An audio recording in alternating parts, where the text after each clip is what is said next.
On my granddaughter's 8th birthday, she received a beautiful antique porcelain doll as a gift. At first, she looked so happy, then froze. "Grandpa, why are the doll's eyes sparkling strangely?" I leaned in closer and went pale with fear. I didn't shout. I quietly collected evidence and called a lawyer. 3 days later, the police knocked on their door. Before I tell you what happened next, drop a comment and let me know where you're watching this from. If you're a grandparent, parent, or anyone who loves a child, you need to hear this story. It could save someone you love. 3 weeks later, my daughter-in-law was being let out in handcuffs. But it all started with a doll. I remember that Saturday afternoon, Sophie's 8th birthday party in my backyard in Myers Park. The kind of day Dorothy would have loved. Clear Carolina sky, hydrangeas blooming along the fence she'd planted, and our granddaughter turning 8, surrounded by children who still believed the world was good. I'd set up a bounce house, hired a face painter, baked Sophie's favorite strawberry cake from Dorothy's recipe. The house smelled like vanilla and sugar.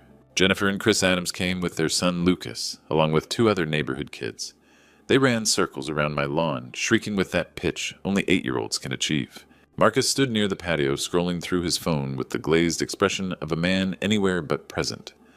My son, 42 and still couldn't look me in the eye.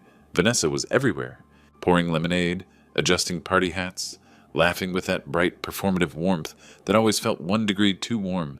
The perfect mother, the perfect daughter-in-law. I'd learned not to trust perfect. Around 3 o'clock, the doorbell rang. A delivery driver held an elegant white box with a silver ribbon. The card read, in Carol Martinez's precise cursive, "To Sophie Love, Grandma, Carol, and Grandpa, Robert." Vanessa appeared at my shoulder. "Oh, my parents couldn't make it today, but they sent this." She shot Marcus a quick, pointed look. He didn't look up. Sophie tore into the box with pure joy. Inside was a porcelain doll, antique-style Victorian dress, with glass eyes that caught the light. "She's beautiful." Sophie lifted it carefully, tilting it back and forth. Then her face scrunched. "Grandpa, why do Dolly's eyes sparkle funny?" I leaned closer. At first I thought it was just the light. Then I saw it embedded in the right eye, barely visible, was a tiny black lens. A camera. My chest tightened. The party sounds faded. Children laughing, adults chatting, muted by the roar of blood in my ears. This wasn't a gift. This was surveillance. I kept my face neutral. Decades of teaching had trained me not to show surprise. "Let Grandpa take a closer look, sweetheart," I said, gently taking the doll. "You go play with Lucas." Sophie ran off. I straightened, cradling the doll like evidence at a crime scene. Vanessa watched me smile, still in place. "Everything okay, Daniel?" "Fine," I said, just checking for loose parts. "You know these old-fashioned toys?" "Of course." Her voice was honey. Her eyes were ice. I walked through the kitchen, past photos of Dorothy, into my study. Locked the door. I didn't panic. I didn't shout. I didn't call police or confront anyone. I did what a retired professor does best. I gathered evidence. But first I had to understand what I was dealing with. An hour later, the party wound down. Parents collected their sugar-crashed children. Vanessa and Marcus left with polite goodbyes and empty promises. Sophie hugged me good night, still glowing from cake and presents, and I tucked her into the guest room where she stayed every weekend. She fell asleep happy. I went back to my study and stared at that doll. After everyone left and Sophie was tucked into bed, I locked myself in my study with that doll. The lamp cast shadows across my desk as I set it down carefully. I retrieved my magnifying glass, the same one I'd used for 40 years grading exams, and examined those glass eyes. Right eye camera lens. Professional grade wireless transmission. I could see the tiny aperture, the ring of circuitry behind the pupil. I turned the doll over, unscrewed the base with a letter opener. Inside, nestled in the stuffing, was a GPS tracker the size of a quarter. Battery operated. Active. I took photos. Evidence isn't worth much if you can't document it. This wasn't paranoia. For weeks I'd felt watched in my own home. That prickling sensation when someone's observing you. I'd chalked it up to age, to living alone, to grief after Dorothy died. I'd been wrong. The memory hit me 3 weeks ago, the incident that started all this. I'd come home early from the hardware store. Voices upstairs. Vanessa's voice from Sophie's room. I climbed the stairs quietly. Old floorboards know how to keep secrets. When people ask about Grandpa's sweetheart, Vanessa said, "Syrup sweet," you can say he forgets things sometimes. Okay. I stopped in the hallway, just out of sight. But he doesn't. Sophie's voice was small, confused. "He's getting older. He might need special help soon. It's nothing to worry about." I should have confronted her. Walked in, asked what the hell she was doing. But I'm a researcher. When you suspect something, you document first. So I pulled out my phone and started recording. Since that day, I'd captured hours. Vanessa on the phone when she thought I was napping. The papers are almost ready. Once he's placed, we can start the process. Another time, he won't fight it. He's too old to understand. I told myself I was overreacting. The doll proved otherwise. I sat back, the weight settling over me. This wasn't concern for an aging father-in-law. This was about my house, the one Dorothy and I bought in 1985, now worth $280,000. My retirement savings, $85,000 from decades of teaching. My investments, another $35,000. $400,000. That's what I was worth on paper. That's what was worth destroying me for. Dorothy's voice echoed in my memory. Trust your gut, Daniel. Your gut's smarter than most people's brains. I looked at the doll again. Its painted smile seemed sinister now. The pieces fell into place. The coaching, the surveillance, the mysterious papers. They probably had a nursing home picked out already, somewhere cheap. And I had what days, maybe a week before whatever they planned came to fruition, I couldn't go to Marcus. My son had made his choice today standing on that patio, while his wife dismantled his father's life. I couldn't go to friends. David Sullivan would believe me, but what could he do? No. I needed someone who'd seen this before. Someone who knew how to fight it. Someone who understood that elder abuse doesn't always look like bruises. Sometimes it looks like concern. Like a loving family just trying to help. I needed a lawyer who specialized in protection from my own family. At 2 a.m, I'd searched elder law, attorney Charlotte N.C. family exploitation. One name kept appearing, Elizabeth Warner. I called her emergency line at dawn. Sunday morning, most people were at church or sleeping off Saturday night. I was sitting in a law office downtown watching Elizabeth Warner read through my evidence like she was grading a dissertation. She'd agreed to meet on a Sunday. That told me something. The doll sat on her mahogany desk between us, its glass eyes reflecting the overhead lights. She examined it without touching, leaning in close with reading glasses perched on her nose. How long have you suspected? She asked. 3 weeks since I knew for certain. Longer if I'm honest with myself. She played my recordings on her computer volume low. Vanessa's voice filled the office. When people ask about Grandpa, you can say he forgets things sometimes. Elizabeth's expression didn't change. She'd heard this before. When the recordings ended, she looked at me directly. Mr. Crawford, has anyone suggested you might need assistance? Memory care. My daughter-in-law. Subtle comments about my age. Questions about whether I remembered appointments, took my medicine. My granddaughter started asking if I was okay, if I needed help with things. Coached questions. Yes. Elizabeth pulled her keyboard closer. I specialize in elder abuse cases. Financial exploitation through guardianship fraud. What you're describing is textbook. Her fingers moved across the keys. I checked court filings this morning after you called. Guardianship petition was filed 10 days ago. My stomach dropped. 10 days ago. Before the birthday party. Before the doll. She turned her monitor toward me. Legal documents filled the screen. My name at the top. Nursing home admission papers. Already drafted, already filed with Mecklenburg County Probate Court. I scanned the documents. Everything looked official. Professional. My signature forged on 3 different forms. Attorney of record is Richard Thornton. Elizabeth said, clicking to another page. Recognize the name? No. She pulled up more files. He's filed 3 similar cases this year. All involve sudden guardianship claims against elderly individuals with substantial assets. All 3 families liquidated estates within 60 days of placement. She showed me a photo from a legal newsletter corporate lawyer, mid-40s, expensive suit, shark eyes. Something clicked. I've seen him. Elizabeth's eyebrows raised. Vanessa's phone. When it's charging on the kitchen counter, sometimes messages pop up. Texts from RT. I thought they were work-related. She's in pharmaceutical sales. But there were photos, too. Restaurant dinners. I assumed client meetings. Were they alone in these photos? I closed my eyes, pulling up the memory. Yes, always just the 2 of them. Wine glasses. Candlelight. My voice went flat. Not business dinners. Elizabeth leaned back in her chair. Mr. Crawford, I believe your daughter-in-law is having an affair with the attorney, attempting to institutionalize you. This isn't just exploitation. This is conspiracy to commit fraud, possibly worse. The office felt smaller suddenly. Worse how? Once you're declared incompetent and placed in a facility, she and Thornton would have full control of your assets as your legal guardians. Your house savings, investments. $400,000, you said. Give or take. They could liquidate everything in weeks, and you'd be in a locked memory care unit with no legal standing to stop them. She paused. People in those situations don't tend to live long. especially when their guardians have financial incentive to minimize care costs. She was talking about murder, polite, legal, slow murder. Elizabeth must have seen something in my face. We're going to fight this. Here's what happens next. You file a police report about the surveillance equipment. We document everything, the recordings, the coaching, all of it. Emergency hearing is in 2 weeks. Fast for the court system, but not fast enough to stop them from escalating. Escalating how? They know the papers are filed. They'll create incidents. Make you look unstable, forgetful, dangerous. Stage something that requires police involvement or hospital admission. They need evidence for the hearing. She looked at me hard. The next 2 weeks, be careful. Be visible. Don't be alone with Vanessa or anyone connected to her. I nodded, but my mind was already racing ahead. She was right about the escalation. It came the very next day. Monday afternoon, Vanessa called with a proposition that made my blood run cold. I'd spent the morning filing the police report. The officer had cataloged the doll. The GPS tracker listened to my recordings with flat professionalism. Case number issued. Someone from fraud would follow up.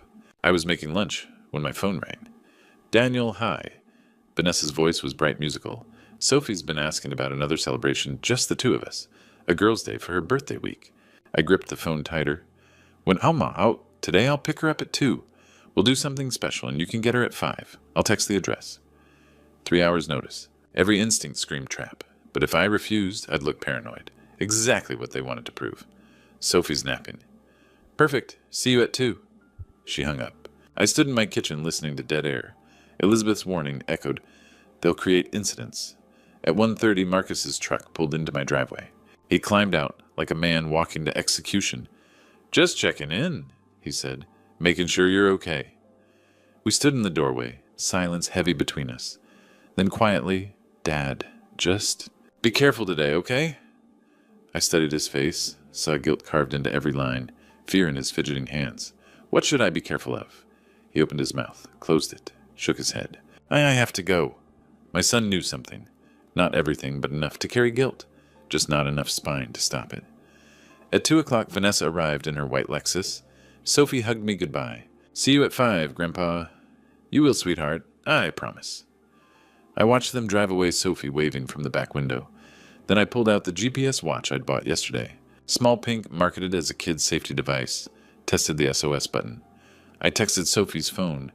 Sweetheart, Grandpa has a new watch for you. Ask Mom to help put it on. Press the red button if you need me for any reason. I'll always come. 2 minutes later, Sophie, wearing the watch, thumbs up, beaming. Vanessa probably thought it was sweet.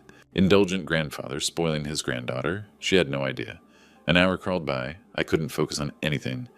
At 3:15, my phone buzzed. 4929 Industrial Park Way. See you at 5. I pulled up the address immediately. Satellite view showed low buildings at Charlotte's industrial edge. I clicked the specific address. Industrial Park Way Complex. Status vacant. For lease. No arcade. No restaurant. No place for a child's birthday celebration. Just empty buildings where nobody goes on a Monday afternoon. My hands went cold. Elizabeth's voice. They'll stage something that requires police involvement. I grabbed my keys. I wasn't waiting until 5. I arrived at 4:30. 30 minutes early. The parking lot was completely empty. Industrial Parkway stretched before me like a ghost town. Building 4929 stood hollow-eyed windows, broken weeds pushing through cracks in the pavement. A faded for lease banner flapped in the breeze. No cars, no decorations, no Sophie. I walked the perimeter, every door locked, every window dark. The building hadn't seen life in months. My chest tightened. I called Vanessa, straight to voicemail. Called again, voicemail. Texted, I'm at the address. Where are you? No response. Called Sophie's phone. No answer. Panic rose in my throat, but I forced it down. Panic makes you stupid. Then my phone buzzed. Not a call. An alert. SOS. GPS watch activated. Location pinged 847 Oakmont Drive. Carol and Robert Martinez's house. Other side of Charlotte. 25 minutes away. My hands shook as I dialed 911. My 8-year-old granddaughter just activated an emergency alert. I was given a false pickup location. She's at her grandmother's house, but I believe she's in distress. Sir, are you the legal guardian? Yes, and there's an active guardianship case, elder abuse. My attorney is Elizabeth Warner. I gave her number. The dispatcher's tone shifted. Officers are being dispatched. Do not enter the residence until police arrive. I was already running to my car. I drove faster than I had in 20 years. hands white-knuckled on the wheel. Every red light felt like an eternity. The address pulled closer on my GPS, 15 minutes 10:05. A patrol car pulled up as I did. Officer Matthew Cooper, young professional hand resting near his belt. You, Mr. Crawford. The SOS came from this address. My granddaughter's inside. I was sent to the wrong location. We approached together. The Martinez house looked normal.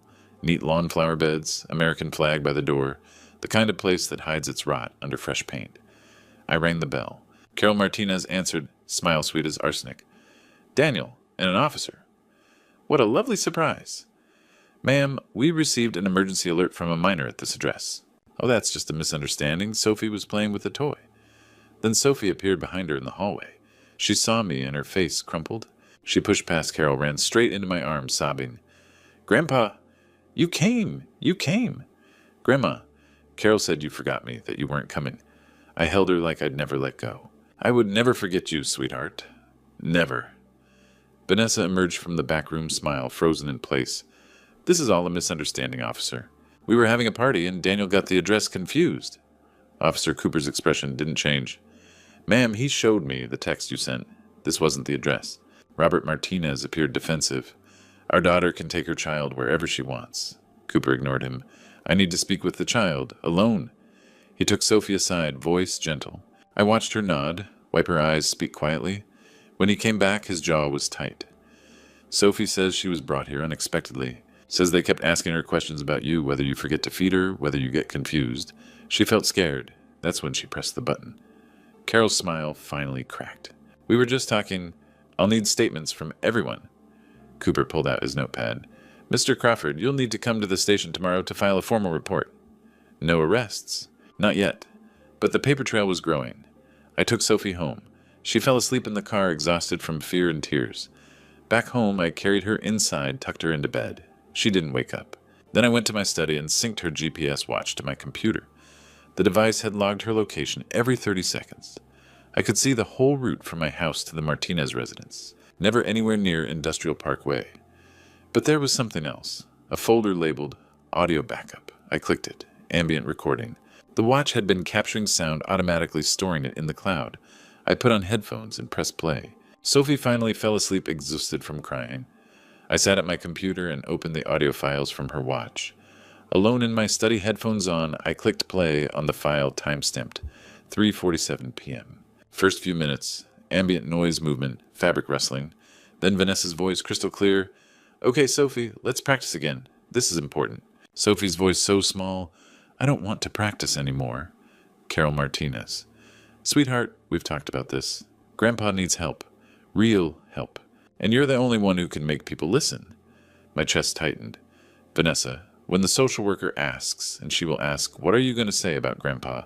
That he forgets things. Be specific. Say Grandpa forgets to make me meals. Sometimes I have to remind him. Sophie crying now. But that's not true. He always makes my breakfast. Carol. Sophie, listen to me. Do you love your grandpa? Yes. Then you need to help him. If you don't tell people he needs care, something bad could happen. What if he falls and no one's there? What if he forgets his medicine and gets very sick? Sophie sobbing. I don't want Grandpa to get sick. Vanessa, then you have to help us help him. Say it. My grandpa can't take care of himself anymore? Sophie, barely audible. My grandpa can't take care of himself anymore. I stopped the recording. My hands were shaking. This was worse than surveillance. This was psychological torture. Of a child. My child. I forced myself to keep listening. Vanessa, good girl. And when they ask where Grandpa should live, Carol, tell them Grandpa should be somewhere with nurses who can watch him all the time. But I want him home with me. Vanessa's voice turned cold sharp. Sophie, you're being very difficult. Do you want something bad to happen to Grandpa? Because if you don't help us... No, I'll say it. I'll say whatever you want. Then Robert Martinez's voice, distant. She's got the watch on. Should we... Vanessa, it's fine. It's just a kid's GPS thing. Daniel's too old to figure out the audio function anyway. I felt rage so pure it turned cold. Sound of doorbell. That must be the officer. Sophie, remember Grandpa got confused about the address. That's all. I stopped playback. Sat in the dark. My granddaughter's terrified voice echoing in my head. The study door opened. Marcus stood there pale as death. Dad, I needed to talk. I can't sleep. I can't... He saw my face. What happened? I handed him the headphones without a word, restarted the recording. I watched his face as he listened, watched the color drain, watched horror dawn in his eyes. He tore off the headphones. Oh my God, Dad, I knew she wanted you in a home. I knew about the lawyer, but I didn't know not Sophie. Not using Sophie like this, not threatening her. You knew? My son collapsed into the chair across from me. I found texts between her and Thornton 6 months ago. The affair. Messages about your estate, about guardianship being lucrative. I confronted her. She said if I divorced her, or told anyone she'd take Sophie and I'd never see her again. His voice cracked. I thought if I just stayed quiet, played along, Sophie wouldn't get hurt. I thought, you thought wrong. I know. He looked up, eyes red. I have everything. All the texts, emails, hotel receipts I kept as insurance. I was too afraid to use them. His voice hardened. But after today, after hearing what she did to Sophie, he stood up, shoulders back for the first time in years. I'll testify against her, against Thornton. All of them. Sophie deserves better than a mother who'd use her as a weapon, and you deserve better than a son who was too cowardly to act. My son finally found his spine. But we had 9 days until the emergency hearing. 9 days for Vanessa and her conspirators to realize we had evidence. 9 days for them to prepare their defense, or try something even more desperate. I called Elizabeth Warner. We had a case to build, and not much time to do it. Wednesday morning, Elizabeth's conference room looked like a war room. And that's exactly what it was. 2 days since the SOS incident. 2 days since I'd heard my granddaughter tortured with lies. 2 days since Marcus chose a side. 7 days until the hearing. The table was covered, documents, photographs, recordings. Elizabeth stood at the head like a general. Marcus sat beside me, eyes red coffee untouched. He'd moved into my guest room. Let's inventory what we have, Elizabeth said. She pointed to each piece. Evidence 1, the doll. Police custody. Forensics confirmed active transmission to an IP address registered to Thornton's law office. Marcus flinched. 2, GPS tracker. Same IP address. 3 Daniels recordings. Vanessa coaching Sophie 3 weeks ago. 4 Sophies watch audio. Full coaching session with threats. 5. She looked at Marcus. Your contribution. Marcus pulled out a folder, hands shaking. Text between Vanessa and Thornton. 6 months. They discuss when the old man is placed. An asset liquidation timeline. He slid printouts across. My life reduced to dollar signs. Hotel receipts. Our joint card. 15 hotels, 6 months. 6. The guardianship petition. Filed 10 days before Sophie's birthday. Nursing home papers pre-signed by Vanessa.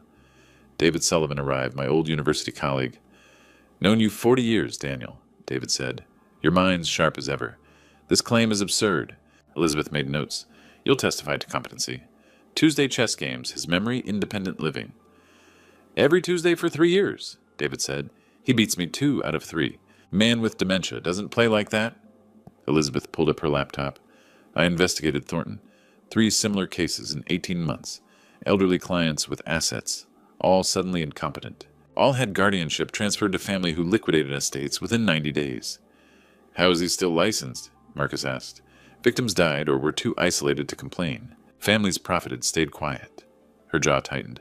Until now, she pulled up another file. Carol and Robert Martinez. Death certificate. Nursing home records. Financial statements. Robert's mother died in a nursing home in 2015, placed suddenly after Robert and Carol obtained guardianship. Her estate was $180,000. Within 1 year, completely depleted. Adult Protective Services investigated, but statute of limitations expired. Marcus went white. Vanessa learned this from her parents. Institutionalize, isolate, liquidate, Elizabeth said. Their playbook, done successfully before. The room went quiet. Elizabeth outlined strategy, present surveillance evidence premeditation, play recordings, child manipulation. Marcus testifies about affair and conspiracy. David testifies competency. Financial expert testifies Daniel manages $400,000 perfectly. She looked at us. Thornton will argue Daniel's declining recordings misunderstood. Loving family concern for welfare. We prove conspiracy for financial gain using a child as weapon. Will I lose, Sophie? Marcus asked quietly. You're cooperating, protecting your daughter. Court will see that. Joint custody Daniel primary until Vanessa's evaluated. And Vanessa, best case supervised visitation. Worst criminal charges conspiracy, elder abuse, child endangerment. Elizabeth looked at all of us. We have them. But desperate people do desperate things. Next 7 days, stay visible, stay public. document everything. They can't manufacture incidents with witnesses. I wanted to believe we were safe, but I'd underestimated them before. I wouldn't make that mistake again. Friday morning, I walked into the Mecklenburg County Courthouse, with my son beside me and my lawyer ahead of me. The hearing that would decide my freedom lasted 3 hours. It should have lasted 3 minutes. Judge Karen Anderson presided, 60 years old, steel gray hair, 30 years on the bench. She'd seen everything. I hoped that meant she'd see through this. The courtroom was formal wood-paneled American flag behind the bench. Vanessa sat at the petitioner's table with Richard Thornton, who looked every bit the corporate shark, expensive suit, confident posture, practiced smile. Carol and Robert Martinez sat in the gallery looking smug, like they'd already won. Elizabeth had told me Sophie was with a court-appointed advocate in another room. The judge had ordered she wouldn't be present for this. Thornton stood for his opening statement. Your Honor, but this is a tragic case of a beloved family member whose cognitive decline has reached dangerous levels. Mr. Crawford, 70, lives alone, exhibits memory lapses, confusion, and inability to care for his granddaughter, who frequently stays with him.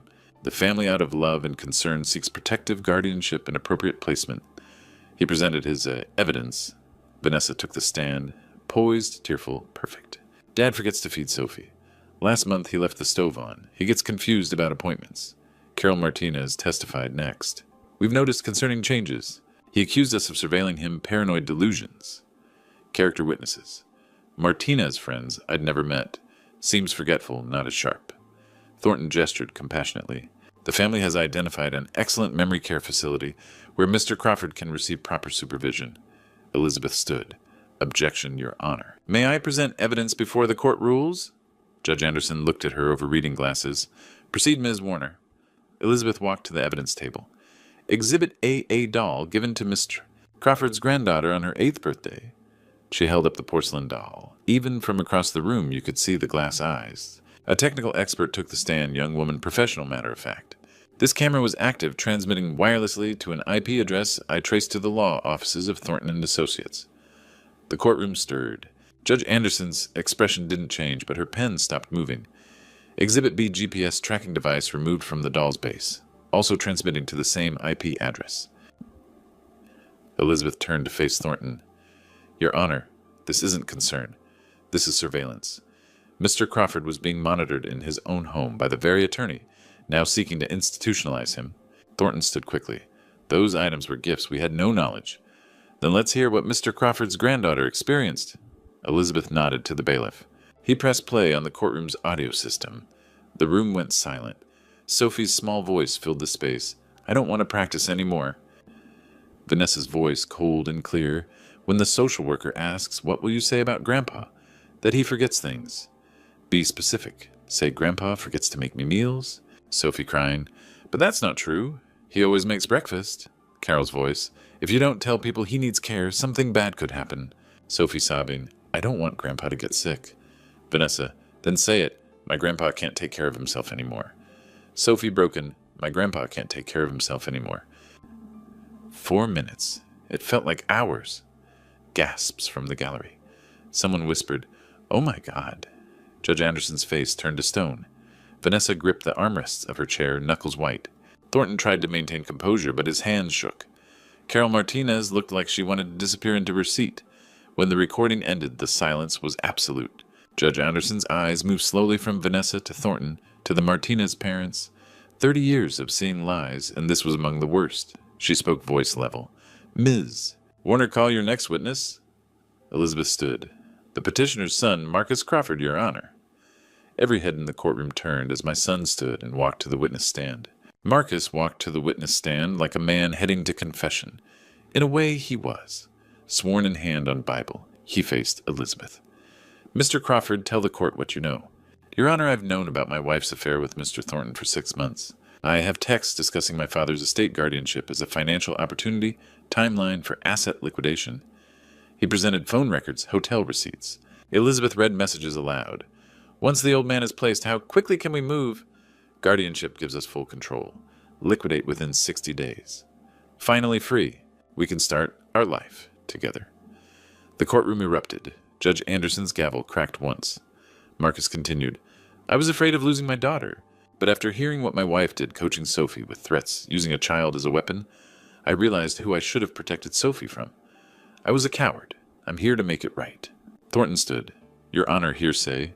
Sit down, Mr. Thornton. David Sullivan testified next. 40 years knowing Daniel. Sharp mind. Chess every Tuesday. No decline. Financial expert. Daniel managed $400,000 perfectly. No incompetence. Elizabeth presented Martinez history. Robert's mother institutionalized estate depleted. Pattern of behavior. Vanessa was called forward. Mrs. Crawford, did you send the doll knowing it contained surveillance? My parents sent it. I didn't. Your phone accessed the camera feed 47 times in 3 days. Vanessa crumbled. We were concerned. Concerned enough to threaten a child coordinate with your lover to steal your father-in-law's savings. Silence.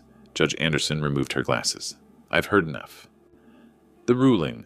Petition for guardianship is denied. Mr. Crawford has demonstrated complete competency. I'm referring this to the district attorney for elder abuse conspiracies to commit fraud, child manipulation, illegal surveillance. State Bar will investigate Mr. Thornton for ethical violations and criminal conspiracy. Restraining order Vanessa Crawford Carroll and Robert Martinez. No contact with Sophie or Daniel Crawford. Emergency custody of Sophie granted to Daniel Crawford. Marcus Crawford will work with family court. Vanessa's parental rights suspended. Her final words, elder abuse is a crime. Using a child to perpetrate it is unconscionable. This court will not tolerate it. 3 months later, Richard Thornton.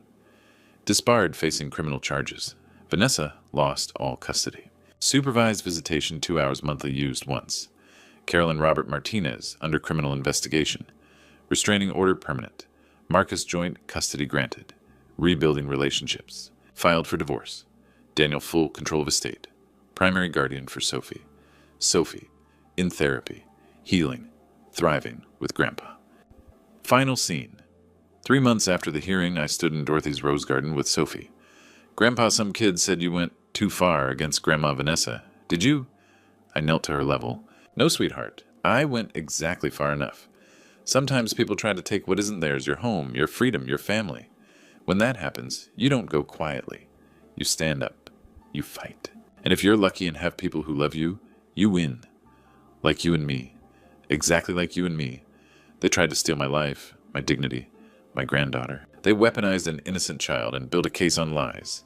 But truth has a way of coming out. And when it does, justice isn't going too far. It's going exactly far enough. So what do you think? Did I go too far or not far enough? Let me know in the comments. Looking back at these past months, I see how close I came to losing everything that mattered. Not the house or the money. I mean Sophie. I nearly let pride and the belief that family handles family problems cost me my granddaughter. God gave me warning signs, that camera in the doll's eye, the coaching sessions I overheard Marcus's conflicted silences. I could have ignored them all, convinced myself I was being paranoid. That's what they counted on. In Grandpa stories like mine, silence is the weapon predators use most effectively. Don't be like I almost was. Don't wait until a child activates an SOS button to act on your gut. When you see manipulation, document it immediately. When you hear lies being planted in a child's mind, record every word.